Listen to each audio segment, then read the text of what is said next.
The Pathbreaking book that's forever young, 175th anniversary of the Communist Manifesto. The following text was presented by Mick Kelly, the political secretary of Road Socialist Organization, at a webinar organized by the People's Resource for International Solidarity and Mass Mobilization, and the International League of People's Struggle, to mark the 175th anniversary of the Communist Manifesto. Comrades and friends, let me begin by thanking the organizers of this important event, the People's Resource for International Solidarity and Mass Mobilization, and the International League of People's Struggle, for today's opportunity to learn from each other and share our respective views as we mark the birth of the Communist Manifesto.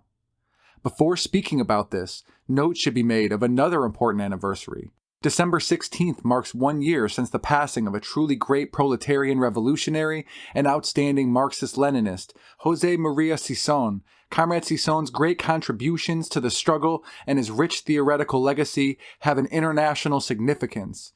Kajoma lives in the collective fight we are waging for a new world free of imperialism and exploitation. 175 years young. The Communist Manifesto was first published in February of 1848. So that is more than a few years ago. But the work itself remains remarkably vital and relevant. Not all books stand the test of time. The Manifesto of the Communist Party does. It continues to animate the thinking and practice of revolutionaries around the globe. The authors of the Communist Manifesto, Karl Marx and Friedrich Engels, were under 30 years old when this path-breaking work was first published. In 1848, it represented new thinking of an emerging and ascending class, the proletariat, the modern working class that was starting to act independently, a class in itself developing a movement for itself. The Communist Manifesto was at once a call to arms and a work of science.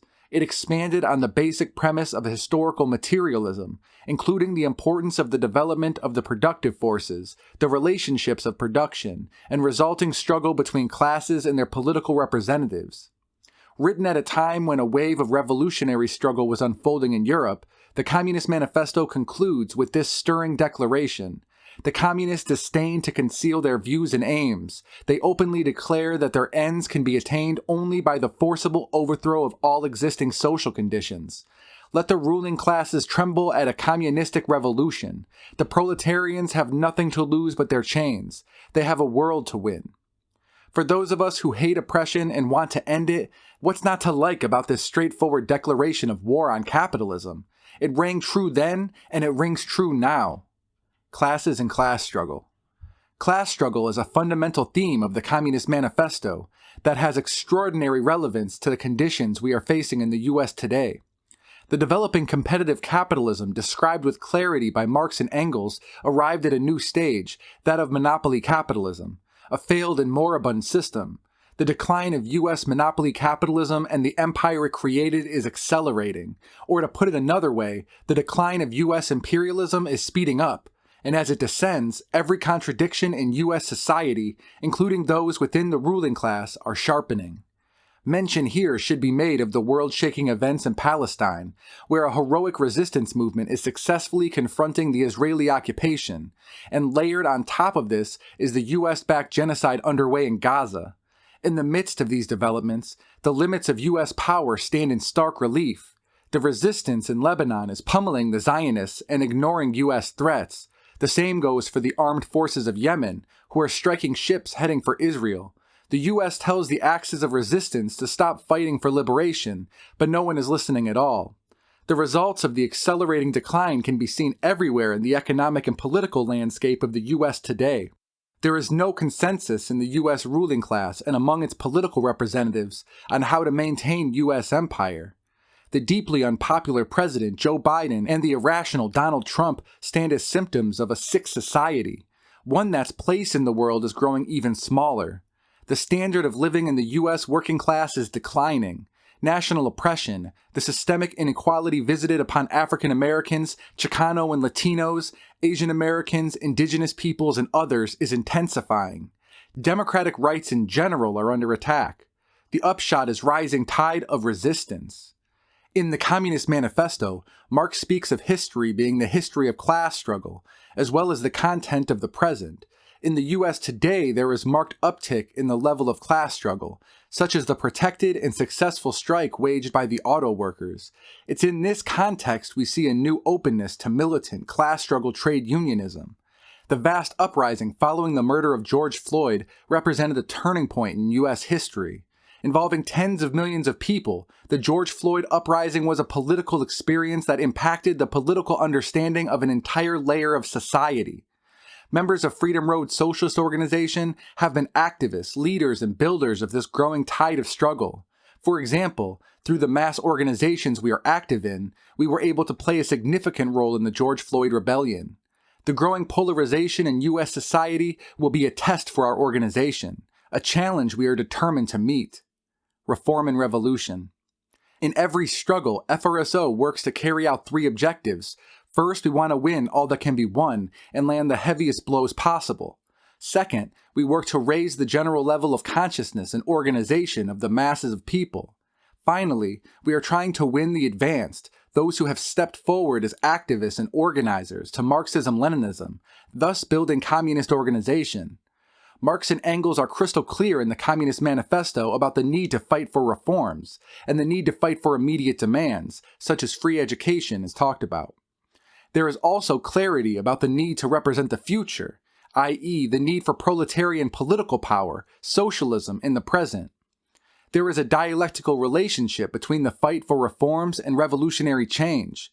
Interacting with reality and fighting for what people want in the here and now is how people learn about the enemy and the capitalist system. Communists working shoulder to shoulder with the advanced is a way we accumulate forces and build communist organization. We don't need a talking shops. We need revolutionary organization that has the capacity to think as it fights. Marx and Engels are clear that socialism is much more than an accumulation or extension of reforms. The point is made in the manifesto that a radical rupture with existing property relations is needed, and a break with old ideas. Lenin in the book, State and Revolution, has an important discussion of this point when he states, the only correction Marx thought it necessary to make to the Communist Manifesto he made on the basis of the revolutionary experience of the Paris Commune. The last preface to the new German edition of the Communist Manifesto, signed by both its authors, is dated June 24, 1872. In this preface, the authors, Karl Marx and Friedrich Engels, say that the program of the Communist Manifesto has in some details become out of date, and go on to say, one thing was especially proven by the Commune, that the working class cannot simply lay hold of the ready-made state machinery and wield it for its own purpose. Lenin goes on to say, thus, Marx and Engels regarded one principal and fundamental lesson of the Paris Commune as being of such enormous importance that they introduced it as an important correction into the Communist Manifesto. To put this another way, dictatorship of the capitalists needs to be smashed to atoms and replaced with the dictatorship of the proletariat. Need of a Communist Party. In the manifesto, Marx and Engels speak of the need for a proletarian conquest of political power. This is impossible without a communist party that's armed with the science of Marxism-Leninism, that applies the mass line and has close ties with the masses of people. While we in Road Socialist Organization do play an important role in many struggles, at times mobilizing tens of thousands of people, we are not yet a communist party. We are building such a thing, but we are not there yet. We think that a communist party that is a real communist party, a party of the working class and oppressed, in deeds, not words, needs to fuse Marxism-Leninism with the workers' movement, and in that process incorporate a meaningful section of the advanced, the activists, organizers, and leaders in the communist organization. There is something silly about saying one is the party of the working class when they are not known to most workers. We need to learn as we teach, and it is important that communists are standing in the forefront of actually existing workers' movements. Every serious communist organization needs to fight against opportunism, and the Communist Manifesto devotes considerable attention to doing exactly that in a rigorous and scientific way that all of us can learn from. Conclusion.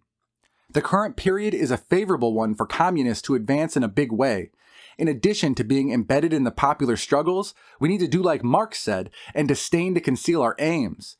In the US, a growing number of people, especially young people, are looking for alternatives to capitalism, and many are reading the book we are discussing today, the Communist Manifesto. By grasping the manifesto's main lessons and points, we are picking up a powerful weapon for change.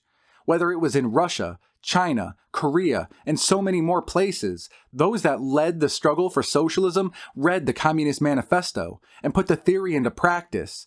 A bright future awaits all communists who do exactly that. The Pathbreaking book that's forever young, 175th anniversary of the Communist Manifesto.